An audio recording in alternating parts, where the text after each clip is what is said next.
Two Irish farmers are walking down a road towards the pub after a long day's work when they hear a motorcycle behind them. They are totally shocked to find that when the bike passes them, the biker is headless. The two men look at each other and shrug. They continue down the road because the call of the pub is getting stronger. As they go, a cyclist comes up behind them, and on passing them, he too is seen to be headless. The two old men shake their heads and continue to walk down the road. After a few minutes, Mick, who's walking along the inside, turns to his companion and says, "You know what, Seamus? I be thinking that maybe you should be carrying that there scythe on your other shoulder." A man rides his motorcycle down the highway, when suddenly he hears a booming voice which proclaims, "I am God. Since you have been such a devout believer in me, I will grant you one wish." The man thinks for a minute and responds, "Well, God, I love to ride my motorcycle, so I wish for a bridge that goes from the coast of California to Hawaii so I can ride over it." God answers, "I will grant this wish, if it's what you truly want. But consider for another moment a less material wish that could benefit all of mankind." The man thinks it over for another minute and says, "Aha, I've got it. I wish for men to be able to understand women, to know what they want and how they feel, and to understand what really goes on in a woman's mind." God was silent for a few moments, then responded, "Did you want 2 lanes or 4 on that bridge?" So I was sitting on the bus just reading a book when somebody tapped me on the shoulder. I turned around and saw an old lady. She said to me, "Sonny, would you like some nuts? I've got a couple hazelnuts and almonds if you'd like." "Sure," I replied. Then she gave me a handful of nuts and went back to sit with her friends. What a nice lady, I thought while happily munching on the nuts. A few minutes later, I felt another tap on my shoulder, and there she was again, offering some nuts. I gladly accepted, and she went back to her seat. After about 10 minutes, she tapped me on the shoulder, once again offering some nuts. I asked her, "Why don't you eat them yourself?" "Because we've got no teeth," she replied. "Then why do you buy them?" I asked. "Oh, because we just love the chocolate around them." A cop pulls over an old lady for speeding on a highway. He asks for her driver's license and registration. When she opens her wallet, he notices a concealed carry permit. He asks, "Ma'am, do you have a weapon in your possession at this time?" She responds, "I'll bet you $100 you can't guess the answer to that question," as she slaps a crisp bill on her dashboard. The cop rubs his chin and thinks for a moment and then says, "Okay, lady, I'll take that bet." He guesses that she has a .38 special in her purse, and a .45 in her glove box, and a 9mm Glock in the center console, and a shotgun in the trunk. "However did you guess that, young man?" the old lady says, grasping her pearls. "You see, ma'am," the cop said, snatching up the $100 bill. "This is Reddit. After I read about you on the 3rd repost, I knew I'd find you soon enough." A nun and a priest are playing golf. The priest is teeing off at the first hole. The ball flies across the fairway towards the green, but lands meters from the hole. "Oh, God damn it, I missed!" The nun scolds the priest. "Father, you ought to be careful. You of all people should know that if you continue to blaspheme like that, surely the Lord will strike you down with lightning." At the green, again the priest takes his shot, but the ball rolls past the hole, coming to a stop just a few inches away from it. "Oh, God damn it, I missed again." Again, the nun warns him. "Father, watch your language. Take the Lord's name in vain again, and surely he will strike you down with lightning." The priest takes his putter and puts the ball towards the hole in what should be an incredibly easy shot. Unfortunately, the ball skims the side of the hole and overshoots, coming to rest just next to it. "Oh, God damn it, how could I miss that?" exclaims the priest. Suddenly, there's a huge thunderclap and bright flash of lightning, and the priest finds himself standing all alone on the golf course. And then a voice booms from above. "Oh, God damn it, I missed."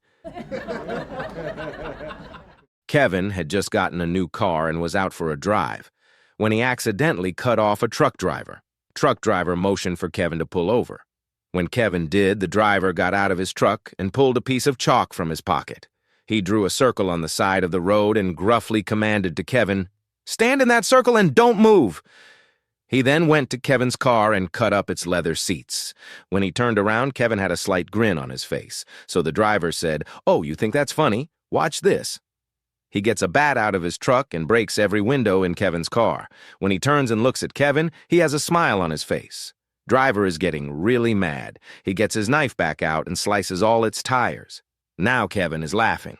The truck driver is really starting to lose it. He goes back to his truck and gets a can of petrol, pours it on Kevin's car, and sets it on fire. He turns around and Kevin is laughing so hard he is about to fall down. "What's so funny?"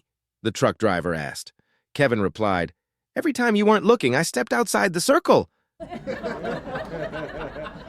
Son, "Daddy, I fell in love and want to date this awesome girl." Father, "That's great, son. Who is she?" Son, "It's Sandra, the neighbor's daughter." Father, "Oh, I wish you hadn't said that. I have to tell you something, son, but you must promise not to tell your mother. Sandra is actually your sister." The boy is naturally bummed out, but a couple of months later, son, "Daddy, I fell in love again, and she is even hotter." Father, "That's great, son. Who is she?" Son, "It's Angela, the other neighbor's daughter." Father, "Oh, I wish you hadn't said that. Angela's also your sister." This went on a few more times, and finally the son was so mad, he went straight to his mother crying. Son, "Mom, I am so mad at Dad. I fell in love with 6 girls, and I can't date any of them because Dad is their father." The mother hugs him affectionately and says, "You can date whoever you want. He isn't your father." The flight wasn't carrying enough meals for all passengers. Airborne less than 30 minutes on an outbound evening flight, the A-Stew lead flight attendant for the cabin crew nervously made the following painful announcement. "Ladies and gentlemen, I'm so very sorry, but it appears that there has been a terrible last-minute error by our airport catering service. I don't know how this has happened, but we have 103 passengers on board and, unfortunately, only 40 dinner meals. I truly apologize for this mistake and inconvenience." When the passenger muttering has died down, she continued, "Anyone who is kind enough to give up their meal so that someone else can eat will receive free, unlimited drinks for the duration of our flight." Her next announcement came 90 minutes later. "If anyone would like to change their minds, we still have 40 dinners available." A guy is playing golf with his wife. They're on the 12th hole, and the guy slices his tee shot right into the woods. He trudges into the woods and locates his ball. It's in a little clearing, but there is a big barn between him and the green. He takes a good look and says, "Listen, honey, I think if you hold the barn door open, I can hit the ball right through the barn and onto the green." So his wife goes over and holds the door open. The guy takes a 4-iron and whack, hits the ball. The ball hits his wife right between the eyes, killing her instantly. Well, it's a year later, and the guy is on the same golf course with his new wife. They're on the 12th hole, and once again, he hits a slice into the woods. Shaking his head with disgust, he heads into the woods. Sure enough, his ball is in about the same spot. Sadly, he takes out a 7-iron and lines up to hit the ball sideways back onto the fairway. Before he can take the shot, his new wife says, "Honey, you know, I think I might be able to hold the barn door open for you. That way you can hit the ball through the barn and onto the green." The guy just shakes his head. "No way, dear," he says. "I tried that last year and ended up with a 9 on the hole." A guy is playing golf with his wife. They're on the 12th hole, and the guy slices his tee shot right into the woods. He trudges into the woods and locates his ball. It's in a little clearing, but there is a big barn between him and the green. He takes a good look and says, "Listen, honey, I think if you hold the barn door open, I can hit the ball right through the barn and onto the green." So his wife goes over and holds the door open. The guy takes a 4-iron and whack, hits the ball. The ball hits his wife right between the eyes, killing her instantly. Well, it's a year later, and the guy is on the same golf course with his new wife. They're on the 12th hole, and once again, he hits a slice into the woods. Shaking his head with disgust, he heads into the woods. Sure enough, his ball is in about the same spot.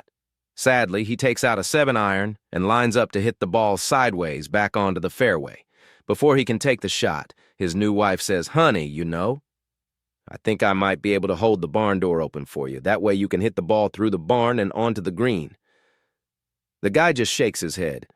"No way, dear," he says. "I tried that last year and ended up with a 9 on the hole." Two elderly ladies, Connie and Jean, sat on a park bench outside the town hall, where a flower show was underway. Jean, the shorter of the two, sighed and leaned toward Connie. "Life has gotten so dull. We never do anything exciting. For $10, I'd strip down and streak through that boring old flower show." Connie's eyes twinkled as she pulled a crisp $10 bill from her purse. "You're on." With a determined nod, Jean slowly wriggled out of her clothes. She plucked a dried flower from a nearby display, clenched it between her teeth, and, completely naked, dashed through the front doors as fast as her aging legs could carry her.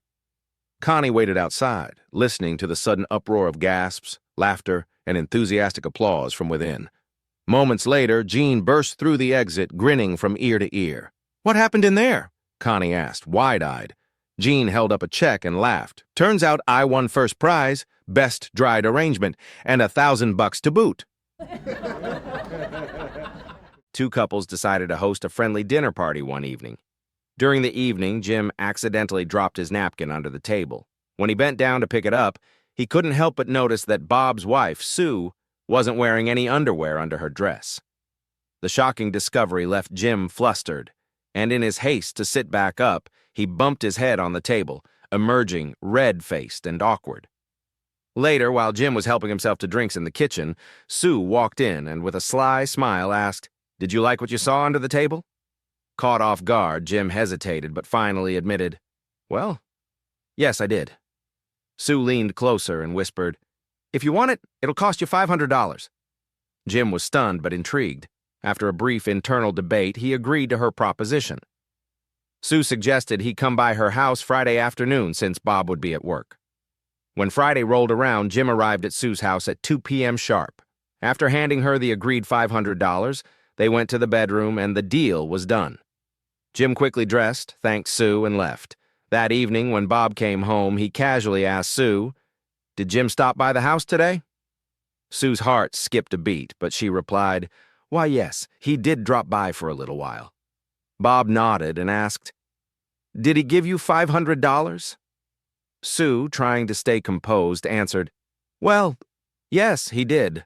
Bob grinned and said, "Perfect. He stopped by the office this morning and borrowed $500 from me. He promised he'd drop it off at the house today. Glad he kept his word. Now that is what you call playing the long game."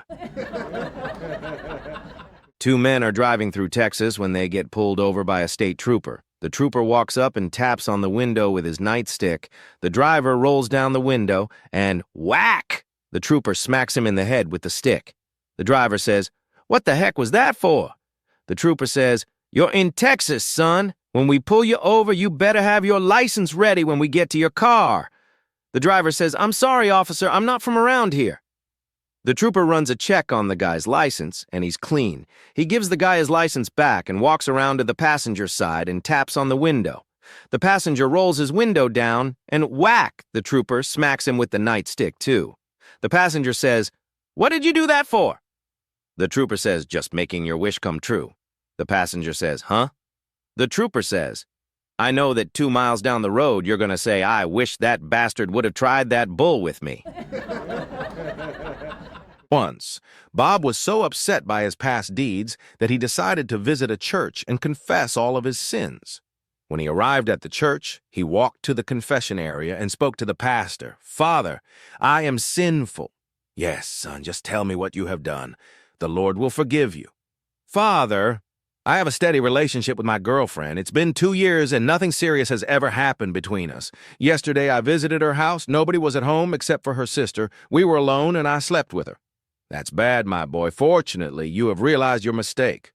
"Father, last week I went to her office to look for her and could not find anyone except for one of her friends, and as we were alone, I slept with her too." "That's not very good of you." "Father, before that, last month, I went to her uncle's house to look for her. Nobody was around except for her auntie. As we were alone, I slept with her also." "Father? Father!" Suddenly, Bob realized that there was no response from the father. He walked over and discovered that the pastor was not there. So he began searching for him. "Father, where are you?"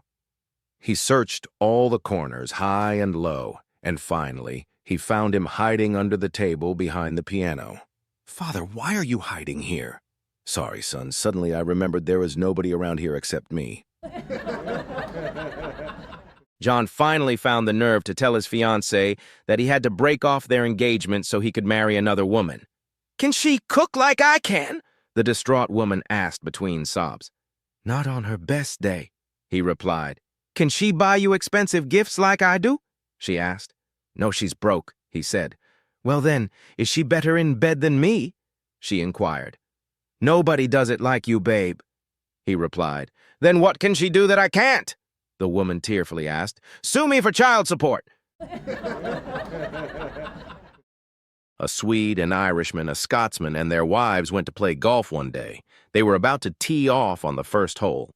The Swede's wife steps up to the tee, and as she bends over to place her ball, a gust of wind blows her skirt up and reveals her lack of underwear. Good grief, woman, why aren't you wearing any skivvies? Ole demanded. Well, you don't give me enough housekeeping money to afford any. The Swede immediately reaches into his pocket and says, For the sake of decency, here's a 50, go and buy yourself some underwear. Next, the Irishman's wife bends over to set her ball on the tee. Her skirt also blows up to show that she, too, is wearing no undies. You woman of mine, you've no knickers on. Why not? Asks Patrick. She replies, I can't afford any on the money you give me. Patrick reaches into his pocket and says, For the sake of decency, here's a 20. Go and buy yourself some underwear. Lastly, the Scotsman's wife bends over. The wind also takes her skirt over her head to reveal that she, too, is naked under it. For Jake's sake, Aggie, where the friggin' hell are your drawers? Duncan inquired. She also explains, You didn't give me enough money to be able to afford any. The Scotsman reaches into his pocket and says, Well, for the love of decency, here's a comb. Tidy yourself up a bit. Dylan was practicing his golf swing in his front yard when he swung a little too hard and sent the ball through his neighbor's window. He rang the bell, but nobody answered, so he opened the door to see an old lamp lying near broken glass, and a huge, fat Arabian man wearing a turban sitting on the couch. Dylan asked, Who are you? The fat man replied, I am a genie you have freed from that lamp. Dylan questioned, Oh man, do I get 3 wishes? The genie replied, Since you freed me by accident, you only get 2 and I get 1. Dylan thought about it and realized what he wanted. I want to be the best golfer ever. The surprised genie said, You sure? Most people wish for money, but okay, now your wife gets 1 wish.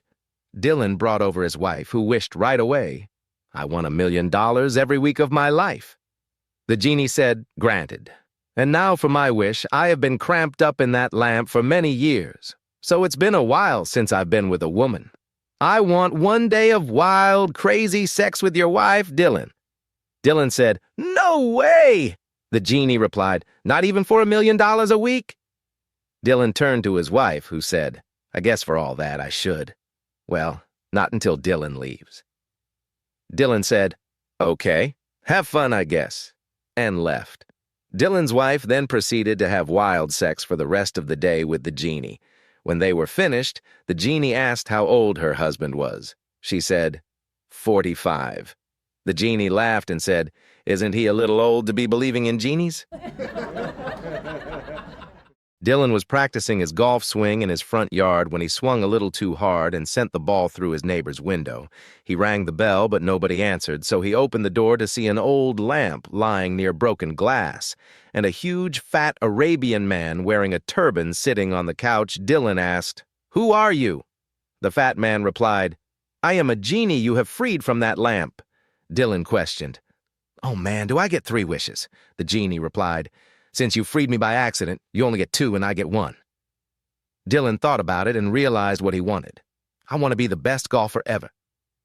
The surprised genie said, You sure? Most people wish for money, but okay, now your wife gets 1 wish. Dylan brought over his wife, who wished right away, I want $1 million every week of my life. The genie said, Granted. And now for my wish, I have been cramped up in that lamp for many years, so it's been a while since I've been with a woman. I want 1 day of wild, crazy sex with your wife, Dylan. Dylan said, No way! The genie replied, Not even for $1 million a week? Dylan turned to his wife, who said, I guess for all that I should. Well, not until Dylan leaves. Dylan said, Okay, have fun, I guess. And left. Dylan's wife then proceeded to have wild sex for the rest of the day with the genie. When they were finished, the genie asked how old her husband was. She said, 45. The genie laughed and said, "Isn't he a little old to be believing in genies?" In the dead of night, a bootneck is driving from Plymouth to London, and a para is driving from London to Plymouth.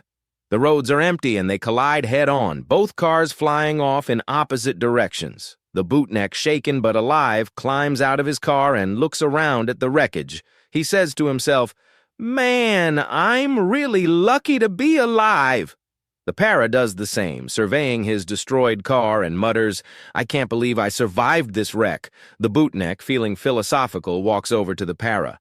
"Hey man, I think this is a sign from God that we should put aside our differences and be friends instead of enemies." The para pauses, then nods. "You know what? You're absolutely right. We should be friends."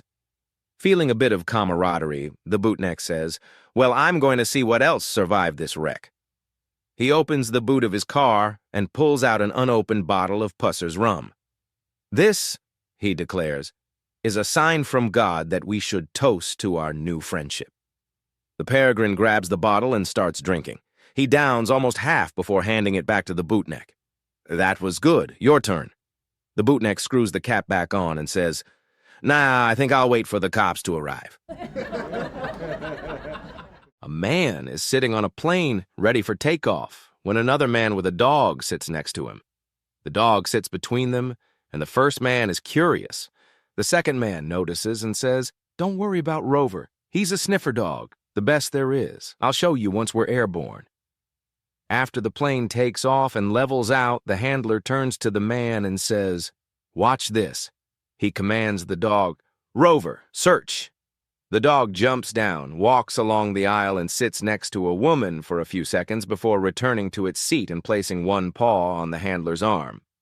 "Good boy," the handler says, then turns to the first man. "That woman is carrying marijuana, so I'll make a note of her seat number to hand over to the authorities when we land." "Wow, that's impressive," replies the first man. The handler sends Rover out again. The dog sniffs around, sits beside a man for a moment, then returns to the handler and places both paws on his arm. "That man is carrying cocaine," says the handler. "Noted his seat number as well." The first man is amazed. "This is incredible." The handler sends the dog out again. Rover moves up and down the aisle, sniffing at various passengers. Eventually, the dog sits next to someone, then runs back, jumps into the seat, and to the first man's shock, starts to poop everywhere. The first man is horrified and asks, "What's going on?" The handler, looking very nervous, says, "He just found a bomb." An elderly gentleman walked into the bank and approached the teller. He handed over his bank card and said, "I'd like to withdraw $20, please." The teller glanced at him and replied, "Sir, for withdrawals under $200, please use the ATM." The old man frowned. "Why is that?" he asked. Irritated, the teller slid the card back to him. "Those are the rules, sir. If you don't need anything else, please step aside. There are other customers waiting." The man remained silent for a moment. Then he handed the card back and said, "All right. I'd like to withdraw all my money instead." The teller sighed but proceeded to check the account. A moment later, her expression changed. She leaned in and whispered, "Sir, you have $500,000 in your account. The bank doesn't keep that much cash on hand. You'll need to schedule an appointment." The old man nodded. "I see. How much can I withdraw immediately?" $5,000 is the maximum per transaction." The gentleman smiled. "All right, I'll take $5,000 then." Now, speaking much more politely, the teller counted out the cash and handed it to him with a warm smile. The old man took $20, placed it in his wallet, and slid the remaining $4,980 back across the counter. "Please deposit this back into my account." It was the final examination for an introductory English course at the local university. The examination was 2 hours long and exam booklets were provided. The professor was very strict and told the class that any exam that was not on his desk in exactly 2 hours would not be accepted and the student would fail. A half an hour into the exam, a student came rushing in and asked the professor for an exam booklet. "You're not going to have time to finish this," the professor stated sarcastically as he handed the student a booklet. "Yes, I will," replied the student. He then took a seat and began writing. After 2 hours, the professor called for the exams, and the students filed up and handed them in, all except the late student, who continued writing. A half hour later, the last student came up to the professor, who was sitting at his desk preparing for his next class. He attempted to put his exam on the stack of exam booklets already there. "No, you don't. I'm not going to accept that. It's late." The student looked incredulous and angry. "Do you know who I am?" "No, as a matter of fact, I don't," replied the professor. "Do you know who I am?" the student asked again. "No, and I don't care," replied the professor with an air of superiority. "Good," replied the student, who quickly lifted the stack of completed exams, stuffed his in the middle, and walked out of the room. Upon arriving home, a husband was met at the door by his sobbing wife. Tearfully, she explained, "It's the pharmacist. He insulted me terribly this morning on the phone." Immediately, the husband drove downtown to confront the pharmacist and demand an apology. Before he could say more than a word or two, the pharmacist told him, "Now just a minute. Listen to my side of it. This morning the alarm failed to go off, so I was late getting up. I went without breakfast and hurried out to the car, just to realize that I locked the house with both my house and car keys inside. I had to break a window to get my keys. Then, driving a little too fast, I got a speeding ticket. Later, when I was about 3 blocks from the store, I had a flat tire. When I finally got to the store, there was a bunch of people waiting for me to open up. I opened the store and started waiting on these people, and all the time the damn phone was ringing off the hook." He continued. "Then I had to break a roll of nickels against the cash register drawer to make change, and they spilled all over the floor. I got down on my hands and knees to pick up the nickels. The phone was still ringing. When I stood up, I cracked my head on the open cash drawer, which made me stagger back against a showcase with a bunch of perfume bottles on it. All of them hit the floor and broke. Meanwhile, the phone is still ringing with no let-up, and I finally get to answer it. It was your wife. She wanted to know how to use a rectal thermometer, and believe me, mister, as God is my witness, all I did was tell her." A proper English gentleman met a beautiful girl and agreed to spend the night with her for $500. So they did. Before he left, he told her that he did not have any cash with him, but that he would have his secretary write a check and mail it to her, calling the payment rent for apartment. On the way to the office, he regretted what he had done, realizing that the whole event was not worth the price. So he had his secretary send a check for $250 and enclosed the following note. "Dear Madam, enclosed find a check in the amount of $250 for rent of your apartment.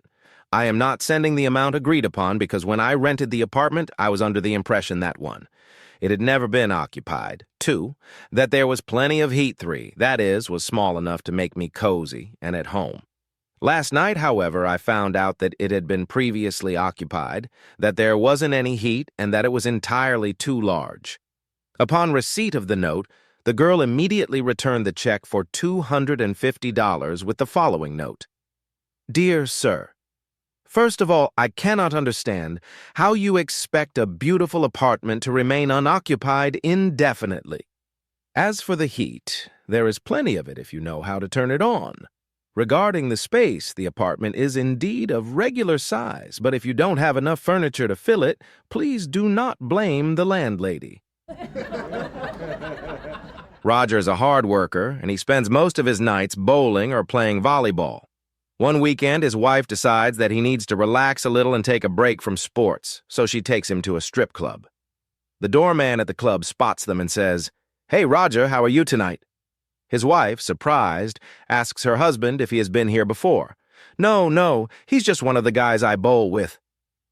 They are seated, and the waitress approaches, sees Roger, and says, "Nice to see you, Roger. A gin and tonic as usual." His wife's eyes widen. "You must come here a lot." No, says Roger. "I just know her from volleyball." Then a stripper walks up to the table. She throws her arms around Roger and says, Roger, a table dance as usual? His wife, fuming, collects her things and storms out of the bar. Roger follows her and spots her getting into a cab, so he jumps into the passenger seat. His wife looks at him, seething with fury, and lets Roger have it with both barrels. At this, the cabbie leans over and says, "Sure looks like you picked up a fare tonight, Roger."